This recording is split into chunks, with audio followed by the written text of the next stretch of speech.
Anybody remember this? You're the Star? They had a big screen right there, and you'd stand right there and it looked like there was a T-Rex coming at you, or they had other animations. It was cool. They're playing Oliver Anthony, Richmond, north of Richmond. Hell yeah, I knew I liked Universal. Things you wouldn't dare hear at Disney.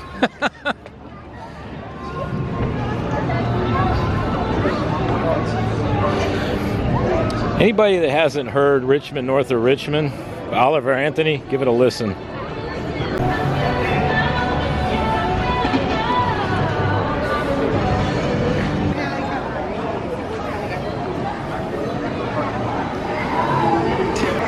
Welcome everybody. Welcome to Main Street Fire Rescue. Let's kick this vlog off and get our asses in service. I am here, if you can't tell by now, at Universal Orlando Resort, Islands of Adventure. I came out here for a specific reason today, an epic type of reason. There's been rumors that there's some Epic Universe merchandise in the annual pass holder shop, and there's supposedly a brand new version of the All Hallows Eve boutique for Mardi Gras. So I thought I'd run out here and check this out. So we're gonna get, like I said, we're getting our asses in service and head to our first destination. The Velocicoaster is back up and running. It was not for quite a while. It was down for 3 or 4 days. Nobody's quite sure what happened. There's some rumors, and I say rumors because obviously there's been no official press release from Universal other than the Velocicoaster was out of service for a while. Some team members have said that, you know, again, off the cuff, that it was a an issue that happened during the morning test runs. And for those that may not know, before the park opens, all of these rides, especially the roller coasters, go through significant amount of testing to make sure they're ready for the day. I'm gonna do kind of a walk around of the park, basically do a full lap. First stop is going to be the Sunday comics area, comic strip area, and the second stop's going to be over in oh, what do you call that? It's the original land, one of the only original lands that's kind of left out here. Lost Continent, that's where I'm going. Lost Continent. And if I can run across any attractions that aren't assholes to elbows, we'll get a quick ride. Spider-Man's got their entrance under refurb, but the ride is open. So the new entrance, while the front's being worked on, is back here. Current standby, 60 minutes. Ouch! This is supposedly an extremely busy weekend at all the parks. Yeah, we're in the middle of freaking cheer and dance and all that stuff. It brings a great boost to the local economy. It's just when you live here, you're like, damn, can we just get one weekend to exhale? Because it used to be that way. There used to be clearly defined slow, fast times. This time of year was normally really slow. It was great. All locals come out of hibernation, visit the parks, take a breather. But we haven't had that, and I'm going to talk about it on another vlog coming up, but it's just literally, how are people affording this? Because they've said that tourism and entertainment spending is through the roof. Not just at theme parks, but at cruise lines. Like, people are paying through the nose, and everything is more expensive than it's ever been, and yet things keep selling out. So somehow, people are making it happen. All right, here we are. Oh, what do you call this? Comic book land? Sunday comics land? This goes back to my childhood, though. So in here, straight ahead, is the UO app, Universal Orlando Annual Pass Holder Lounge. And that's where the epic memorabilia is. So we're going to take a step on in here, and I've never been in here before, so this will be a new experience. 11 a.m. to 4 p.m. So in this shop here, you can get Okay, take a nice break here, get out of the heat. There's very, very nice air conditioning in here. Yeah, indeed. Indeed.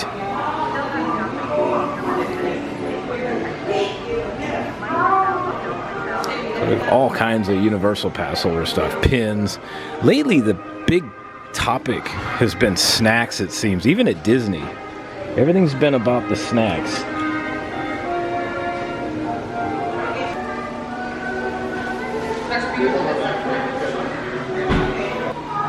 Phil & Con International. Yeah, that's not a bad weighted shirt either. Got some Christmas stuff, Christmas year-round. Earl the Squirrel, the Universal Globe ornament. These are cool. I do like Earl the Squirrel. He's so cool. Let's see what Earl's candle smells like here. It's kind of like a blend of Main Street confectionery and and sweets. And we got the Mardi Gras pass holder merch right now, as well as the pins. So yes, if you're an annual pass holder, I believe you can bring a guest in here. If they're not, don't quote me on that, but I believe you can do that. Yeah, that's a good smelling candle right here. Oh yeah, and obviously everything in here is heavily discounted.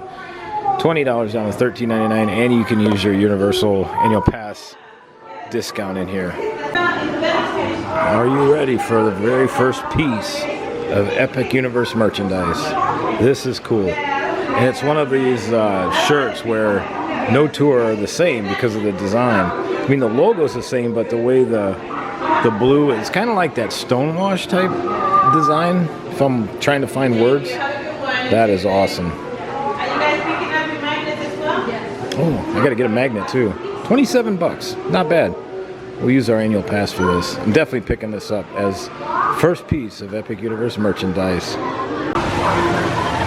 Well, that was cool. We have our first Epic Universe merchandise. That'll be neat to look back on that after Epic Universe is open. And you know, as parks are open for longer periods of time, you can, you know, see the different design changes. Oh, and by the way, this comic book strip land, yeah, you can get really wet here if you want to.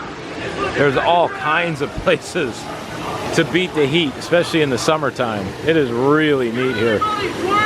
This is very detailed, and crazy enough, a lot of people don't, you know, even know what they're looking at. My favorite is the one, it's somewhere around here. It says, "We're in color, it must be Sunday." And I'll give you all a tip. There's a huge crowd for the dryers, the people dryers, I call them. Yes, we are right by Dudley Do-Right's Ripsaw Falls, and you can get completely soaked on this ride. However, this is Florida. It's, unless it's 51 degrees, you can dry off very quickly if you just walk around. It is not necessary to spend, I think it's $7 now for these dryers. Not necessary. Just wander the park. You'll dry off very quickly. This is honestly one of my favorite water rides right here. If it was just a tad bit warmer, I would definitely ride this because it's not a very long wait right now. But you can tell the Floridians versus the tourists, because tourists are short in t-shirts. All us locals are wandering around in sweatshirts. If you look through some of these side pathways, there's some of the old remnants of kind of how the pathway used to go.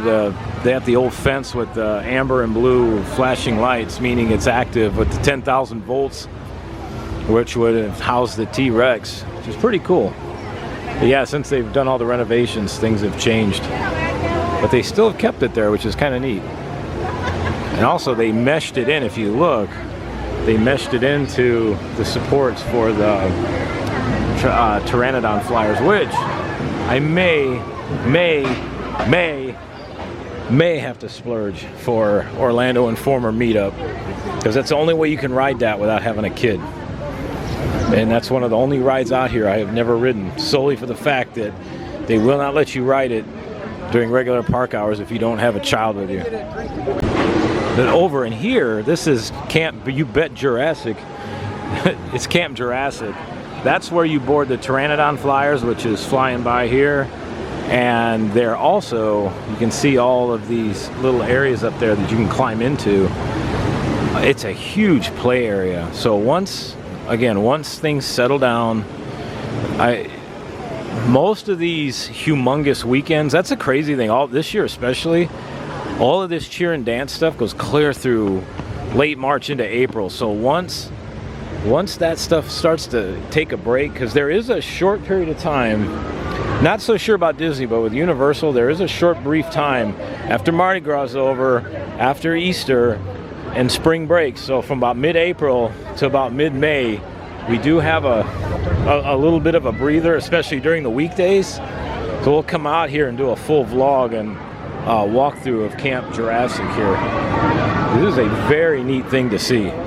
Very cool. I mean, you could spend at least an hour or two in there easily. And then the Jurassic Park River Adventure lines out the door.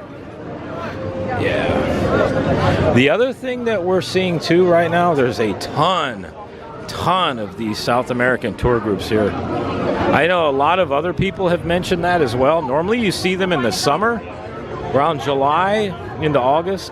But I guess right now it's their summer break, apparently, which is supposedly ending soon. So maybe that'll help ease some of the congestion. But there's been a ton of those tour groups. It's pretty much started right after Christmas.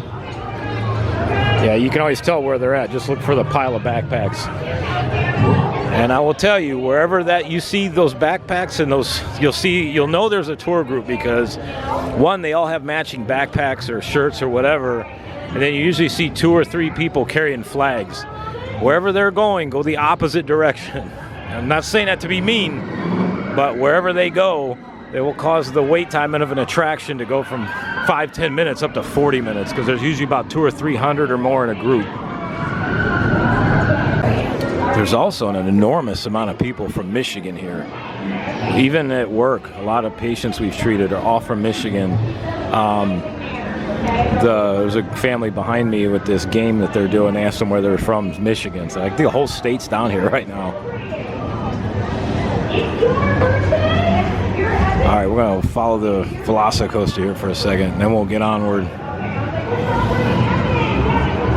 You can tell this ride's been down a few days. The wait time right now for this is almost 200 minutes.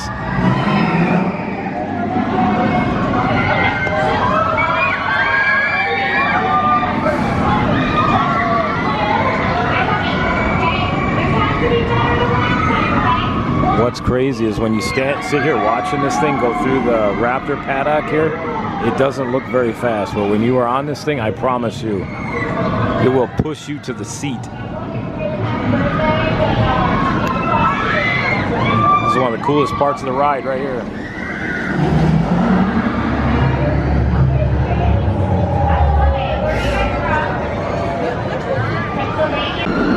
One of the other really cool features about the Velocicoaster is you go upside down, I think 3 or 4 times, and all you have is a lap bar, which is strategically designed like that. And it feels like it's gonna throw you into those rocks at a few times. So this is where you hit go about 35, 40 miles an hour, and then you hit, I think it's 60 while you're going through there. Ooh, thought we might see a rollback for a minute. Rollback is when the train doesn't have enough momentum to get over the top hat, the big hill, and it rolls back. And then the linear induction motors, the launch fins, slow it down, along with they have magnetic brakes. And then basically what they do is they reset it and shoot it backwards, and then it rolls back forward, and they fire it through there and then go all over again. Coaster enthusiasts hope and pray for rollbacks on those type of rides. You get double ride. Perfect example right here. 35 minutes was the wait time for the Forbidden Journey Castle ride. Now it's almost at 90. So I said, wherever you see those things, go the opposite direction. Again, not being mean, it's just they travel in huge packs, and you're greatly extending your wait times. Our goal is we're walking through Hogsmeade here to the other side of the Lost Continent, which will put us out right there in right near the All Hallows Boutique. Holy crap, you can't get away from it today. It's like a parade. Like I said, anybody that thinks I'm being an asshole or anything, I'm really not. It's just that those groups are so large, and a lot of the kids, unfortunately, just don't have any respect for anything, and there's always a lot of fights in the lines because of line jumping and just the kids mouthing off to other guests. It's just not a pleasant experience, unfortunately. And if you don't believe me, go to Google or YouTube and type in South America tour groups, or I should better, more specific, Orlando, Disney, or Universal South American tour groups, and watch what pops up. And you can read for yourself. Here we are, folks. We did find it. We literally walked right by it. It's tucked away in the corner, so right as you exit Hogsmeade here, it's literally right here. It's right by the talking water fountain, which is hilarious. That fountain will interact with you, spray water at you, just have some general fun with you. All right, here we go. So this is the All Hallows Eve boutique for the Bayou. So throughout the season, they theme this up. So moving forward, it'll be summer themed after Mardi Gras, then it'll be Halloween themed, and then they'll turn it into a Christmas theme. Pretty cool.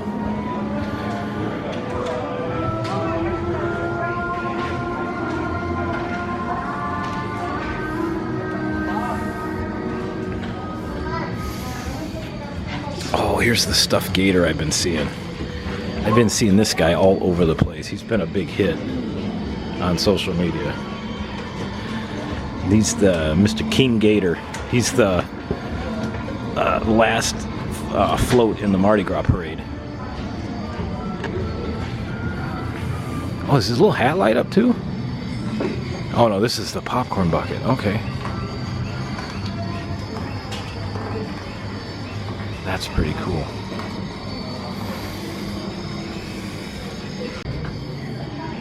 Look at the theming in here. Wow.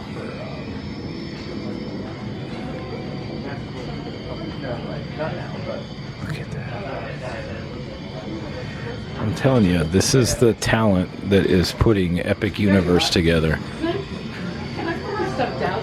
That's why we are in for very much a humongous treat when that park opens up. Wow. Yeah, this is awesome in here.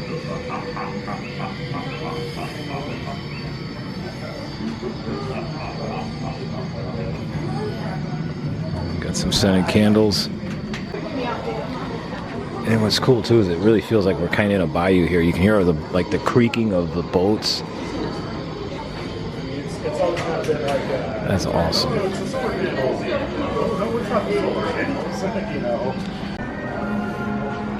We got a couple of pins here. Yeah, awesome stuff. I do like the gator. He's got a cool design this year. Mardi Gras 2024. A lot of the parks are getting in on the Mardi Gras thing now. Busch Gardens has one. Universal's got one. Disney doesn't do much for Mardi Gras. It's too, I think it's too unsensitive for them. I mean, Tiana's Bayou, which, I mean, this is a bayou right here. It's going to look nothing like this, I promise you. All right, that's the All Hallows Eve Boutique Bayou Edition. On my way out, I thought I'd swing by the, what was it, Poseidon's Fury attraction. It's been vacant now for just about a year. I can remember coming out here last year around this time. Or no, it wasn't. It was a little later. I want to say maybe March or April. It was close to a year when they closed this down for the final day, but it's kind of been sitting vacant for a little bit. But they took off the Poseidon's Fury, but the Escape from the Lost City is still there. I'm very curious as to what they're going to do with this. My guess is after the new DreamWorks land is complete and Universal side, which should be in the next month or two, I'm guessing. I would imagine they're going to try to have that ready for spring break. Once that's done, my guess is they're going to move back to this park, because if you noticed, Universal the parks kind of work in twos. They do 2 attractions at one and 2 at the other. So, you know, we had, Velocicoaster was the last project to finish here. And then over on the other side, and once Velocicoaster was done, then we had Minions, followed by DreamWorks. And now they'll come back this way probably for 2, which there's a lot of rumors that Poseidon's Fury attraction and that whole area is going to turn into a Legend of Zelda attraction. We shall see. One of my favorite icons right here. The Islands of Adventure Lighthouse. It's right on this crack. Right there. Best days of my life. Best nights of my life, I should say. So people might be asking, what the heck was that? What are you pointing at?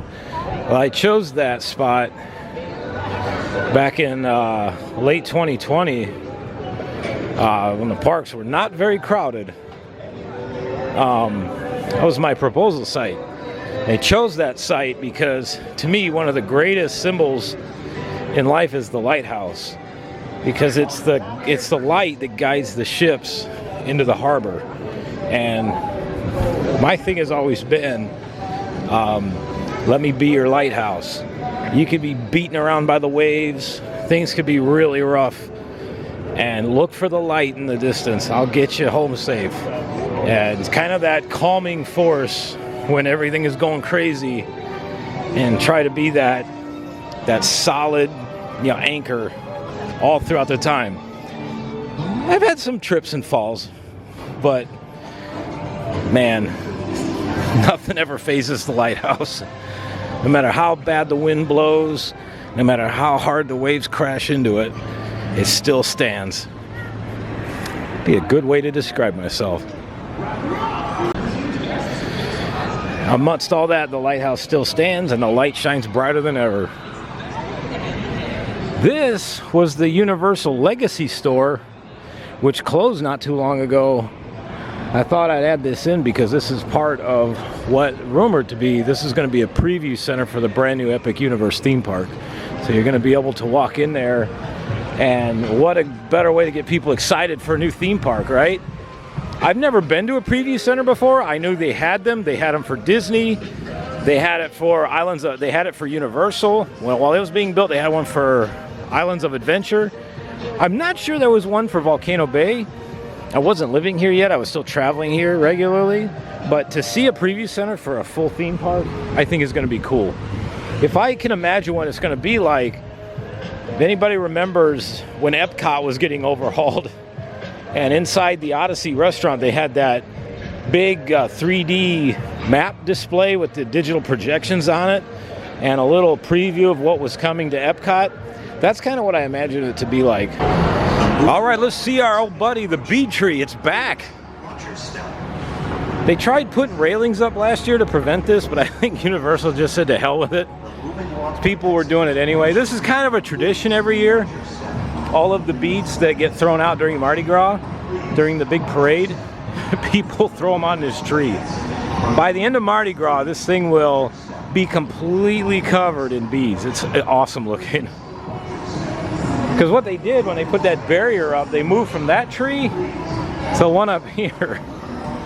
So they're like, just you wait, you son of a bitch, I'll show you. Alright, so the king of bead trees is back. This one's been dethroned again. This was the main bead tree last year when they tried stopping people. There's a handful on there, but nothing like the main tree. Well, I hope you all enjoyed that short but sweet vlog out here at Islands of Adventure, Universal Studios Orlando Resort. It's the pass holder lounge is neat. I'm gonna have to frequent that a lot more often now that I know where it's at. I've seen all the other vloggers use it, but I could never find it. So now that I know where it's at, great place to stop in, take a break, find the latest and greatest in annual pass holder merch, get something to drink, relax. It's ice cold, like not Men in Black ice cold, but close to Men in Black ice cold air conditioning. So also the All Hallows Eve boutique looks fantastic. When I have a little bit more time, I want to come out and do Universal side and visit the people want to call it the prop shop because that's the building it's acquired now, but it's the tribute store. Universal Orlando tribute store is all themed to Mardi Gras. Apparently it's like an old, like, haunted bayou swamp thing. Again, real bayou, not Rainforest Cafe bayou, if you get my drift. So I hope y'all enjoyed this. It's awesome to see the new Epic Universe merch out, even though it's just shirts. Hey, it's the very first item, so can't wait to see more, and I'm sure there will be as we get closer. There'll be more updates coming as far as, you know, better details on Epic Universe. And probably in the next week or so, we'll take a drive out there and see what we can see, because that place literally changes by the day. They are moving so fast on it. And again, also we're going to be bringing you some construction updates from Universal Orlando with the DreamWorks land, and then the whole Mardi Gras experience. So lots more to come. See y'all again shortly. Main Street Fire Rescue, out of service. I'll see you for now.